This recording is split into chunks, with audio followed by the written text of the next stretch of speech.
what happens when you practice a technique like TM within the first, and this has been documented at the research. There's been, a couple hundred research centers around the world that have done studies on TM. And so they know that within the first few seconds of starting the technique of meditation, the body actually shifts into a state of relaxation that's deeper than the deepest point of deep sleep. Okay, so now in the first couple minutes? Within the first few seconds. So within about the first 20, 30 seconds, the body will start to drop into that deep state of relaxation. Now, during a given night's sleep, there's a wonderful graph, and I wish I had it for you, but I don't.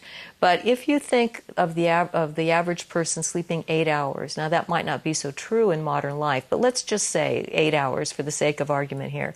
It takes about 5 hours for the body to reach its peak point of relaxation during a night's sleep. And when it reaches that deepest level, then it starts to climb out instantaneously. It starts to climb out, and in about 2-3 hours, you wake up.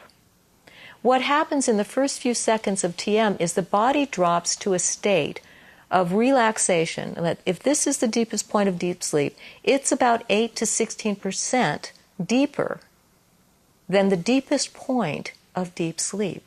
And that happens within the first few seconds of TM and is sustained for the entire time that you're meditating, generally 20 minutes, until you stop the technique and do the other procedure for coming out of meditation. So for 20 minutes, you're going to be in that deep relaxation that's 8 to 16% deeper than the deepest point of sleep. So you want to talk about a power, where people say, I take a power nap. But this is like... This is deeper than any rest you will get at any other time. There's no way to get that deep level of rest without doing TM or being a very advanced meditator in some particular system.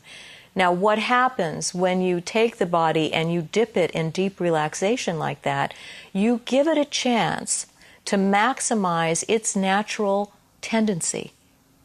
The natural tendency of the body is to repair and restore and regenerate itself if we give it an opportunity, which we mostly don't in daily life. Exactly. We're too busy, all of us.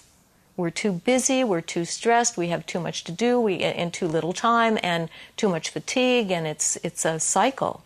So not very often, and not often enough, certainly, do we take the body and give it that deep relaxation. And when we do give it, and it starts to repair and regenerate itself, there's actually, you can see when they photograph someone using Kirlian photography, they can see that different areas of the body where there have been injuries or surgery or where there's arthritis or some kind of blockage, you can see that there is a heat increase in that area.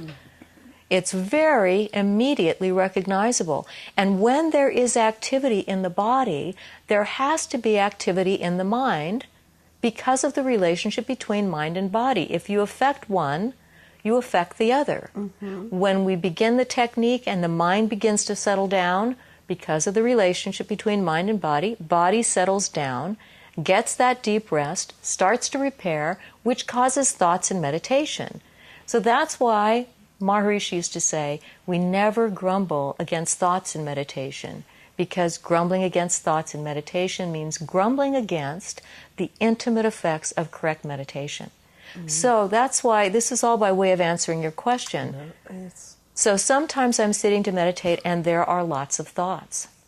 But even though there are lots of thoughts, and again, this is substantiated by the research, and this is what's so striking about it, is you can be having lots of thoughts in meditation, and maybe subjectively speaking, you won't feel like you're that deep, like the relaxation is that deep, but the researchers can be looking at your body, and by the way, they're measuring all of the parameters. They're measuring galvanic skin response, so they have electrodes on your palms. They're measuring blood lactate levels. They're measuring oxygen consumption. They have you hooked up to brain waves. I mean, they're looking at everything. You can be in one room meditating having, quote, lots of thoughts in meditation, they can be down the hall monitoring their machines, and they'll be seeing that you are in that deep or transcendental consciousness. You are in that, having that experience of deep relaxation, even though subjectively you may not be experiencing that.